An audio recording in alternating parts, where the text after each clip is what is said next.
ተመልካቾቻችን እንዴት ሰነበታችሁ? ይህ ባይብል ኮቨናንት ኮሌጅ የሚዲያ አገልግሎት ነው። ባለፈው ሳምንት አንድ ርዕስ ይዘን ወደ እናንተ መተን ነበር። ያም ርዕስ እግዚአብሔር ይሰማናል እንዴት የሚለውን ርዕስ ከፓስተር የይስ ጋር አንስተን እየተወያየን ነበር። ዛሬ ሁለተኛውን ክፍል ደግሞ ይዘን ወደ እናንተ እንመጣለን። ስለምትከታተሉን እናመሰግናለን። ሰው አምላክን የሚፈልግ ፍጡር ነው። ብቻውን ራሱን በራሱ መኖር እንደማይችል ልባችን ለራሳችን ይመሰክራል። ያንን ደግሞ ለማግኘት በራሳችን መንገድ በገባን እንሄዳለን። የሰው ልጅ ማንነት ሰው ከተፈጠረ ጀምሮ ያንን አካሄድ ይሄዳል። መፍትሄው ግን እውነተኛውን አምላክ ፈጣሪን ሊመለክ የሚገባውን እሱን ማግኘት ነው። እሱም ባላገኙበት ጊዜ ወይንም በራሳቸው ፍቃድ እየሄዱ ውስጣቸው ያንን ይፈልጋል። በራሳቸው ፍቃድ ይሄዱና ሮንግ የሆነውን ድምጽ ይሰማሉ። ወይንም ደግሞ ድምጽ የሌለውን አምላክ ብለው ያስቀመጡትን በራሳቸው እጅ የሰሩትን ያመልካሉ። ያን ጊዜ ትክክለኛ ድምጽ ወደ እነሱ ሊመጣ አይችልም። መዝሙረ ዳዊት ምዕራፍ 115 ላይ እንደዚህ ይላል። ቁጥር 2 ላይ አሕዛብ አምላካቸው ወዴት ነው አይበሉ። ስለ እስራኤላውያን ነው የሚናገረው። የእግዚአብሔርን ድምጽ እየፈለጉ ባለበት ጊዜ ድምጹ ግን እነርሱ ካለፉበት ከውድቀት ከጥፋት ህይወት የተነሳ ድምጹ እየመጣላቸው ባልነበረ ጊዜ የእስራኤል መለያው ምንድነው? እሱ የእግዚአብሔርን ድምጽ የሚያገኝ ህዝብ ነው። የእግዚአብሔር ድምጽ ለእስራኤል ይመጣለታል። እስራኤል የእግዚአብሔር የአምላኩን ድምጽ ይለያል። ኃጢአት በመካከላቸው አምላካቸውን ለውጠው እነሱ ወደ ጣዖት ማምለክ ፊታቸውን ሲያዞሩ በዙሪያቸው ያሉትን የአሕዛብ አማልክት ማምለክ ሲጀምሩ የእግዚአብሔር ድምጽ ለነርሱ የተከለከለች ሆነ። ስለዚህ አሕዛቦች እንዳይነቅፉን የአምላካቸው ድምጽ ወዴት ነው እያሉ እንዳይነቅፉን ይሄ መለያችን ነበር። እኛ የእግዚአብሔርን ድምጽ የምንሰማ ህዝቦች ነን ይላሉ። ኢየሱስ ክርስቶስ ጌታ ነው። እኛም ዛሬ የእግዚአብሔር ልጆች የሆንን መለያችን ከዚህ ዓለም ህዝብ የምንለይበት መንገድ ትልቁ የእግዚአብሔርን ድምጽ የምንሰማ ሰዎች መሆናችን ነው። ቁጥር 3 ላይ አምላካችንስ በላይ በሰማይ ነው፣ በሰማይም በምድርም የፈቀደውን ሁሉ አደረገ። የአሕዛብ ጣዖቶች የወርቅና የብር የሰው እጅ ስራ ናቸው ይላል። አፍ አላቸው አይናገሩም፣ ዓይን አላቸው አያዩም፣ ጆሮ አላቸው አይሰሙም። የማን አማልክቶች? አሕዛብ አምላኬ ብለው ሾሟቸው። አምላክ አይደሉም እኮ አምላኬ ብለው ራሳቸው ቀርጸው አፍ ሰርተውበታል፣ እንደ ስዕል ስለውበታል፣ ዓይንም ስለውበታል፣ ጆሮም ስለውበታል። ስዕል ነው፣ ቅርጽ ነው። አይሰማም፣ አይናገርም፣ አያይም። አፍንጫ አላቸው አያሸቱም፣ እጅ አላቸው አይዳስሱም፣ እግር አላቸው አይሄዱም፣ በጉሮሯቸውም አይናገሩም። የሚሰሯቸውንም የሚያምኑባቸው ሁሉ እንደነርሱ ይሁኑ። የእስራኤል ቤት ሆይ ይልና በእግዚአብሔር ታመኑ፣ ረድኤታቸውና መታመኛቸው እርሱ ነው ይላል። የእስራኤል እነርሱን የአሕዛብን አማልክት ያነጻጽርና እኛ ግን ብሎ የእስራኤል ቤት ሆይ ብሎ ይናገራል። የእስራኤል ቤት ምንድነው? የሚለይ ነው። ለምን? አምላኩ ይሰማል፣ ይናገራል፣ አድምጦ ይመልሳል፣ ሰምቶ ይመልሳል። ወረድ ሲል ይሄንኑ ይናገራል ማለት ነው መዝሙረኛው። እግዚአብሔር ሆይ የልመናዬን ድምጽ ሰምቷልና፣ እግዚአብሔር የልመናዬን ድምጽ ሰምቷልና ወደድኩት ይላል። የልመናዬን ድምጽ ሰምቷልና። ይሄ እኛ በልባችን ውስጥ ያለ ኮንፊደንሳችን፣ ንግግራችንን የሚሰማ ጸሎታችንን የሚሰማ ማን? አምላካችን እግዚአብሔር ይሰማናል። ይሄንን ኮንፊደንስ ስንይዝ ነው በእግዚአብሔር ፊት ቀርበን እንደ ቤተሰብ እንደ ልጆች ከእርሱ ጋር መነጋገር እንድንችል የሚያደርገን ማለት ነው። ጆሮውን ወደ እኔ አዘንብሏልና በዘመኔ ሁሉ እጠራዋለሁ።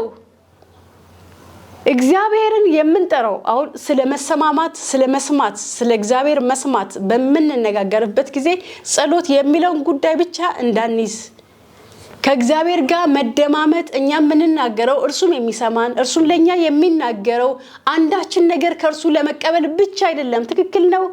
ከእግዚአብሔር የሚያስፈልገንን ሁሉ ከእርሱ ዘንድ ነው የምንቀበለው። በጸሎት መልክ እንጠይቀዋለን። ኢቭን የልባችንንም ሐሳብ ያውቃል። እሱን አውቆም ያልጠየቅናቸውን እኮ ያልጸለይንበትን ብዙ ጉዳዮች ከእግዚአብሔር ዘንድ እየተቀበልን ነው። ለጸሎት ብቻ አይደለም እግዚአብሔር ጋር የምንመጣው ማለት ነው። የአምላካችንን ድምጽ ስለምንፈልገው ከእርሱ ጋር ህብረት ለማድረግ ስለተፈጠርን።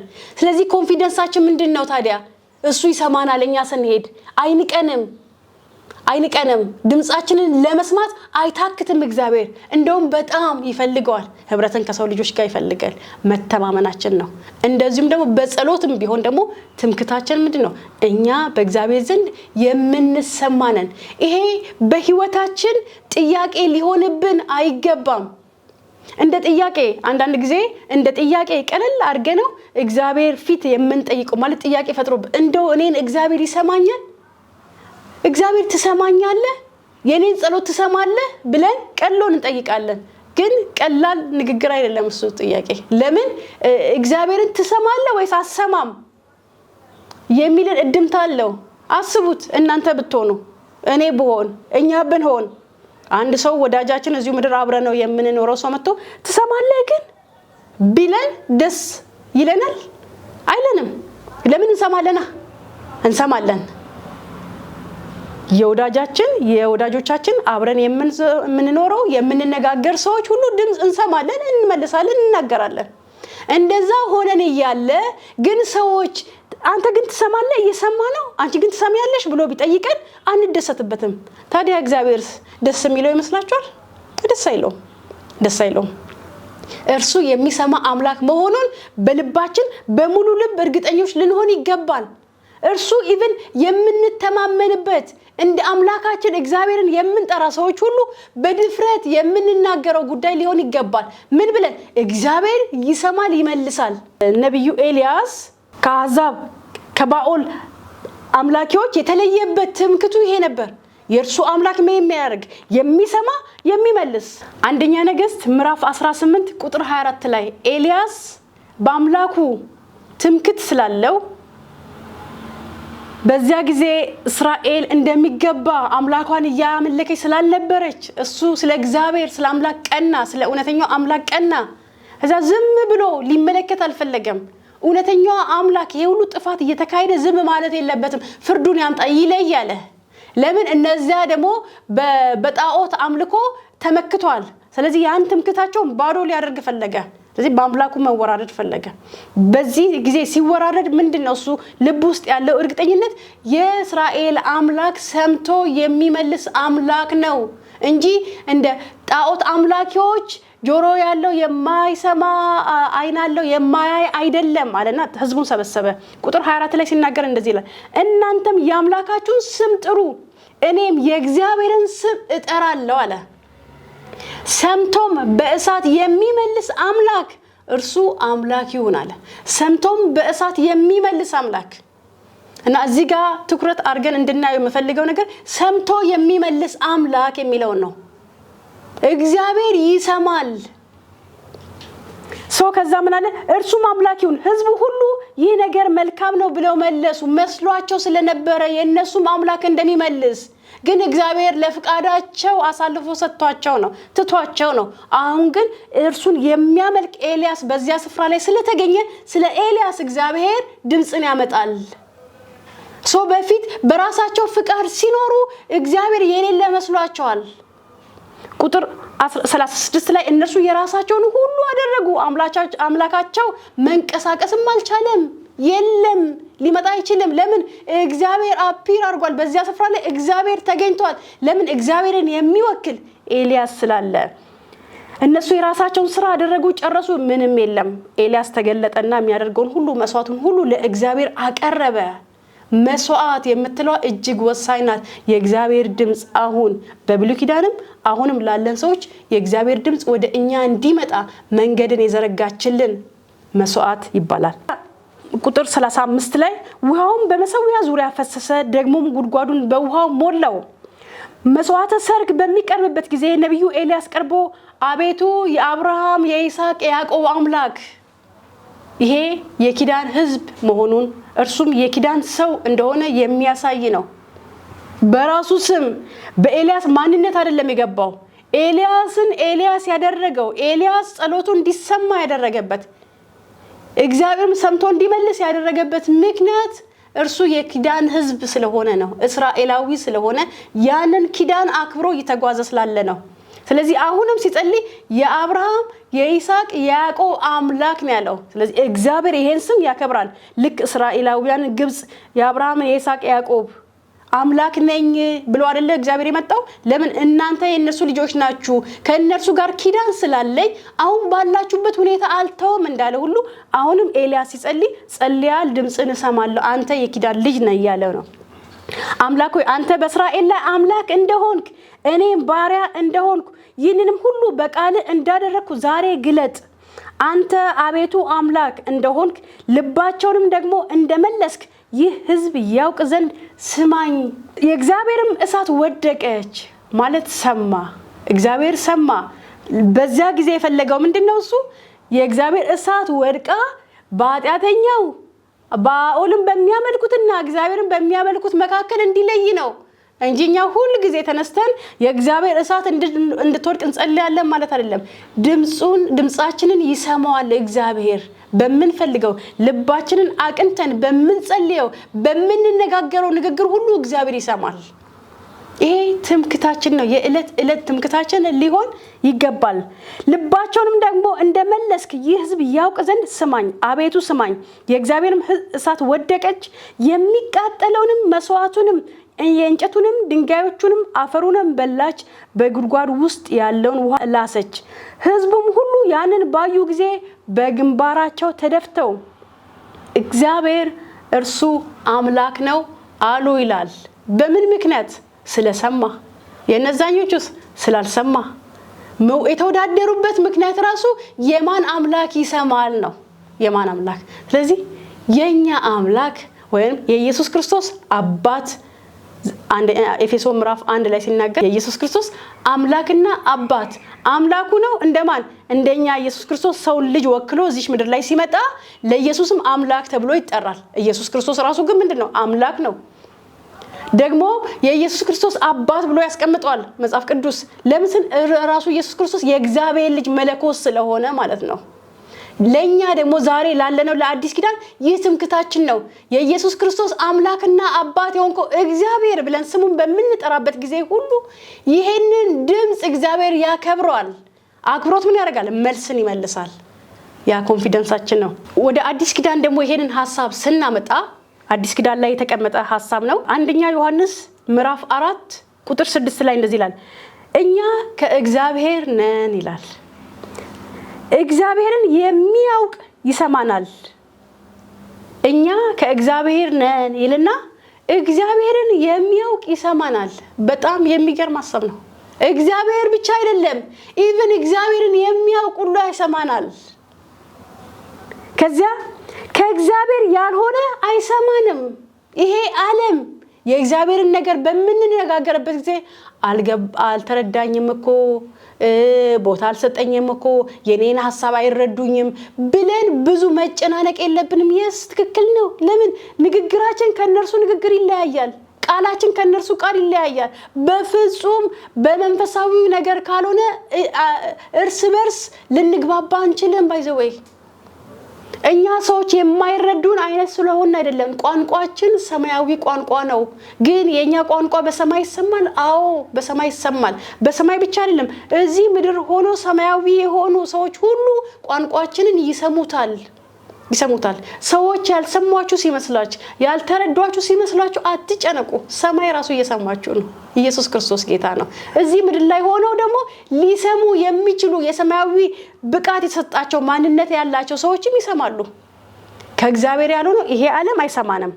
የእውነትን መንፈስና የስህተትን መንፈስ በዚህ እናውቃለን ይላል። ምን አይነት መንፈስ ነው ታዲያ ያለን? እግዚአብሔር የሚያደምጠው መንፈስ የክርስቶስን መንፈስ ነው የያዝነው። በክርስቶስ ነው ጸሎታችን።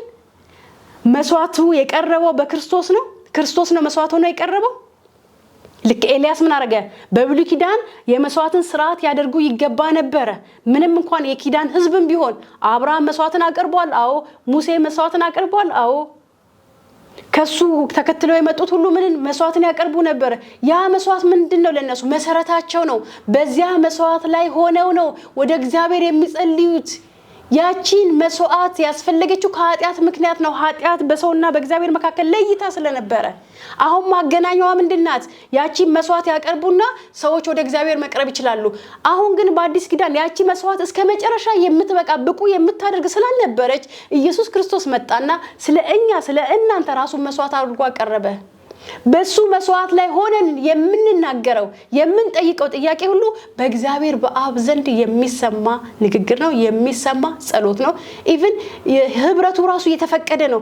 ለዛ እኮ ነው የእግዚአብሔር አብ ፍቅር፣ የኢየሱስ ክርስቶስ ጸጋ፣ የመንፈስ ቅዱስ ህብረት። በምንድነው ታዲያ ከሱ ጋር ህብረት የምናደርገው? አስቡት። ቤተሰቦቻችሁ መካከል የመጀመሪያው ቤተሰብ ባል፣ ሚስት፣ ልጆች ላይ ያለው ህብረት ከሁሉ የሚለየው ምንድነው? በብዙ ስለሚያወሩ አይደለ? ብዙ ንግግር አለ እዛ ጋር። ጠበብ ሊኖር ይችላል፣ ጭቅጭቅ ሊኖር ይችላል፣ ፍቅርም አለ፣ ደስታም አለ። ግን ምን አለ እዛ ጋር? ንግግር አለ፣ ህብረት አለ፣ እርስ በርስ መደማመጥ አለ። ያንን ጉዳይ ነው እዚህ ጋር የሚያሳየንና የክርስቶስ መንፈስ እኛ ጋር እስከሆነ ድረስ እግዚአብሔር እኛን እንዲሰማ የሚያስችል ማንነትን ተቀብለናል። አንደኛው ዮሐንስ ምዕራፍ 5 ቁጥር 14 ላይ ደግሞ በእርሱ ዘንድ ያለን ድፍረት ይህ ነው ይላል። እንደ ፍቃዱ አንዳችን ብንለምን ይሰማናል ይላል። ይሄ ደግሞ ስለጥየቃ ስለ ምልጃ ሊሆን ይችላል። ስለ ሰዎች እየማለዳችሁ ሊሆን ይችላል። አገርን እንዲሰጣችሁ እየጠየቃችሁ ሊሆን ይችላል እየማለዳችሁ። ግን እንዴት? እንደ ፍቃዱ በቃሉ ማለት ነው። የእግዚአብሔር ፍቃድን የሚወክለው ቃሉ ነው። ቃሉ ላይ ተመርኩዘን ቃሉን ይዘን የምንናገረው ንግግር ሁሉ እግዚአብሔር ይሰማናል፣ ይመልሰልናል። እንደ አይምሮአችን እንደ ስጋችን ፍቃድ እንደዚህ ዓለም አስተሳሰብ ብናወራ ድምፁ እኮ እግዚአብሔር ጋር ይሰማል ማለት አይደለም። መጀመሪያ ስንጀምር ምን ብለናል? እግዚአብሔር ሁሉንም ይሰማል፣ እኛም ብቻ አይደለም። ኢቭን የዚህን የፍጥረትን መቃተት እንኳን እግዚአብሔር ይሰማል።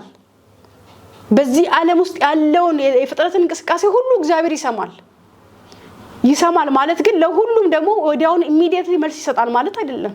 ግን እግዚአብሔር ይሰማል ሁሉንም፣ እግዚአብሔር ያያል ሁሉንም። እኛ ጋር ስንመጣ ግን እግዚአብሔር ይሰማል ከነርሱ ጋር አይደለንም። እኛን የሚሰማበት መንገድ ይለያያል። ኪዳን ስላለን ይሰማናል፣ ይመልስልናል። ከእኛ ጋር መሰማማቱ ወደ ህብረትነት ደረጃ አድጓል። ስለዚህ በልባችን በእኛ ዘንድ ያለ ድፍረት ይሄ ነው። ዛሬ የምጋብዛችሁ እግዚአብሔር እንደሚሰማችሁ በልባችሁ ላይ ይሄንን ድፍረት መተማመንን እንድትገነቡ ነው።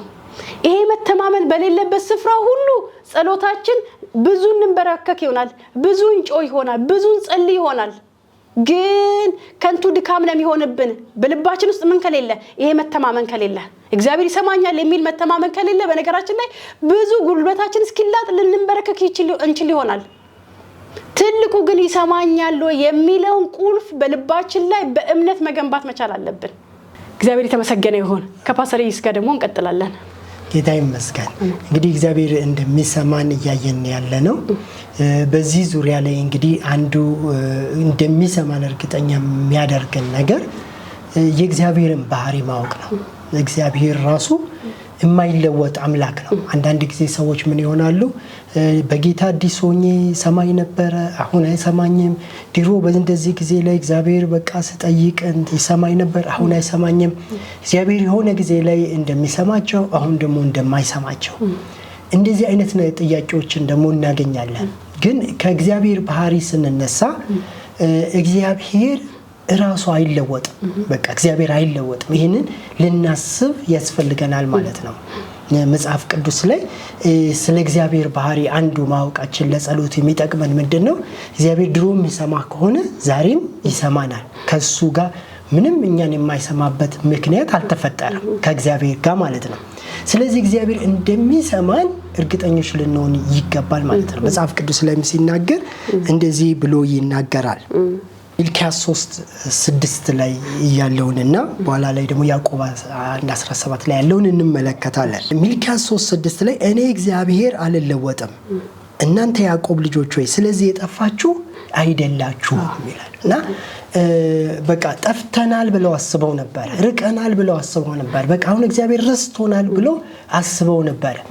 እና ያ ውስጣቸው ስለነበረ እግዚአብሔር ምን አላቸው? አሁን ጸሎታቸው የተሰማ ስላልመሰላቸው፣ አሁን እግዚአብሔር የራቀ ስለመሰላቸው እነሱን የመሰለ ግን እግዚአብሔር መጣና እኔ እግዚአብሔር አልለወጥም ስለዚህ እናንተ የጠፋችሁ አይደላችሁም ስለዚህ እግዚአብሔር ምን አይልም አይለወጥም ይሄንን አንዱ ልንይዘው የሚገባን ነው ማለት ነው ሌላው የምናየው ያዕቆብ 1:17 ላይ ስለ እግዚአብሔር ባህሪ እንመለከታለን እንዲህ ይላል በጎ ስጦታ ሁሉ ፍጹምን በረከት ሁሉ ከላይ ናቸው መለወጥ በእርሱ ዘንድ ከሌለ በመዞር የተደረገ ጥላ በእርሱ ዘንድ ከሌለ ከብርሃናት አባት ይወርዳሉ ስለዚህ በጎ ስጦታ ሁሉ ፍጹምን በረከት ሁሉ ከላይ ናቸው ይልና እግዚአብሔር አሁንም በጎ ስጦታ ይሰጣል ፍጹም በረከት እግዚአብሔር ለሰዎች ይሰጣል የሚመጣውም ይሄ መልካም ነገሮች በሙሉ ከላይ እንደሆኑ ይናገራል ስለዚህ ስለ እግዚአብሔር ሲናገር ታዲያ መለወጥ በእርሱ ዘንድ ከሌለ ይላል እግዚአብሔር አይለወጥም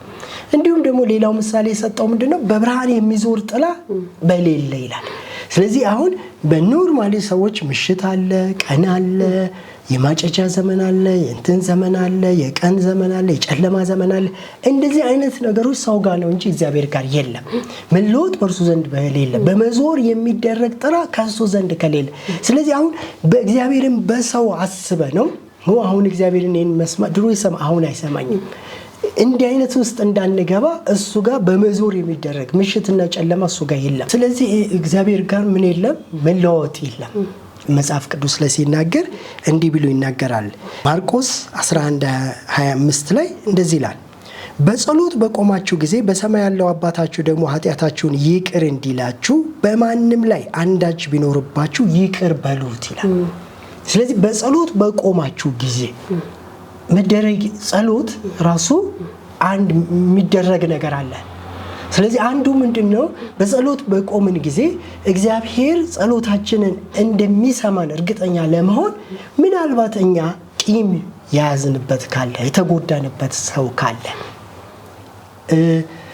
ሁለተኛ ደግሞ ምንድነው በዚህ ውስጥ ምንድነው በቂም ያዝ መጎዳት ውስጥ በዳይም ይሁን ተበዳይም እንሆን እሱ አይደለም ጉዳዩ ተበዳይም ብንሆን በዳይም ብንሆን ይሄ ቂምና ይቅር አለ ማለት ባለበት ሁኔታ ላይ ጸሎቶች ሊያዝ ይችላል ስለዚህ የቱ ጋር ኃጢአታችን እንደሚያዝ አናቀውም መጀመሪያ በጸሎት በቆማችሁ ጊዜ ይቅር በሉ ስለሚል ሄደን ይቅርታ ልንጠይቅ ያስፈልጋል ያ ይቅርታ ግን የምንጠይቀው ሰው እንደበደለን እንኳን ማያቅ ከሆነ ማይረዳ ከሆነ ያ ችግር እኛ ጋር ብቻ የተፈጠረ ከሆነ ያንን ከተረዳን ሰውየው ጋር ሄደን የዛን ሰውዬ ህሊና ማቆሸሽ ወይም ደግሞ ሌላ ችግር መፍጠር ላይ ይጠበቅብን ይችላል እግዚአብሔር ከልባችን ውስጥ ያለው ነገር ያን ሰው እዚህ ሆነን ይቅርታ በመግባት ኃጢአታችንን ይቅር እንዳለን በመረዳት ራሳችንን ነፃ ልናወጣ እንችላለን ስለዚህ በውስጥ ያዝኝበታለሁ በዚህ ሰውዬ ይሄን ነገር አድርጎኛል ጌታ ሆይ እኔ ግን ይቅር ብየዋለሁ ለዚህ ምንም ይቅርታ ማለት ምን ማለት ነው ፈጽሞ አለማሰብ ማለት ነው በቃ ከዚህ በኋላ ይሄን ጥያቄን አንስቻለሁ ለምንድነው ይሄን ጥያቄ እንድናነሳ የሚጠቅመን ካልን ለሰውየው አይደለም ያንን ጥያቄ ማንሳት ያለብን የሰማይ አምላክ እኛ ብዙ በደለ ነው ብዙ አሳዝነ ነው እያለ ይቅር ስላለን እኛ ደግሞ እኛ የበደሉን ይቅር እንደምንል አባታችን ነው ጸሎት ላይ የምታውቁት ነገር አለ ስለ ጸሎት ሲያስተምራቸው እኛ የበደሉንን ይቅር እንደምንል አቤቱ በደላችንን ይቅር በለን ይላል በእግዚአብሔር ፊት ያለን ጸሎታችን እንዳይያዝብን ንስሐ ገብተን በእግዚአብሔር ፊት ጸሎታችንን ልንጀምር ያስፈልጋል ስለዚህ በጸሎት በመትቆሙ ጊዜ ስለምን ማድረግ ያለብን ነገሮች አንዱ ይሄ ሊሆን ይችላል እግዚአብሔር ይሰማል የሚለው ጋር ስንመጣ የእርሱ ማንነት ነው ያነሳን የነበረው ማንነቱ የሚሰማ አምላክ ነው ድምጽ ለሱ ችግር የለበትም ሁሉንም ጠቅልሎ ይሰማል እግዚአብሔር ከዛም ደግሞ በግል ለመሰማት የሚያበቃን ነገር ምንድነው እሱ ብሉይ ኪዳን ጋር ስንመጣ የኪዳን ህዝብ መሆኑን ነው በኪዳን ህዝብነታቸው እግዚአብሔር ያደምጣቸዋል ይሰማቸዋል መስዋዕትን ማቅረብ ደግሞ በእግዚአብሔር ፊት የሚሰጠን ድፍረት ነው የኃጢአተኝነትን ማንነት የሚገለብጥ ስለሆነ መስዋዕትን ያቀርባሉ ከዚያ ደግሞ የሚጠይቁትን ጥያቄ እግዚአብሔርን ይጠይቃሉ እግዚአብሔር ይሰማቸዋል ዛሬ እንግዲህ አብረን እየተመለከትን የነበረው እግዚአብሔር ይሰማል እንዴት የሚለው ነው አዎ ይሰማል የኪዳን ህዝቦች ለሆነን ደግሞም በኢየሱስ ክርስቶስ አምነን ልጆቹ ለሆነን ቤተሰብ ለተደረግነው እግዚአብሔር ይሰማል። ደግሞ እንዲሁም እግዚአብሔር ሁሉንም ይሰማል። የትኛውም ነገር ከርሱ የተሰወረች አይደለችም የሚለው ከመጽሐፍ ቅዱስ እየተመለከትን አብረን ቆይተናል። በሳምንት ደግሞ በሌላ መልእክት እንመጣለን። እስከዚያው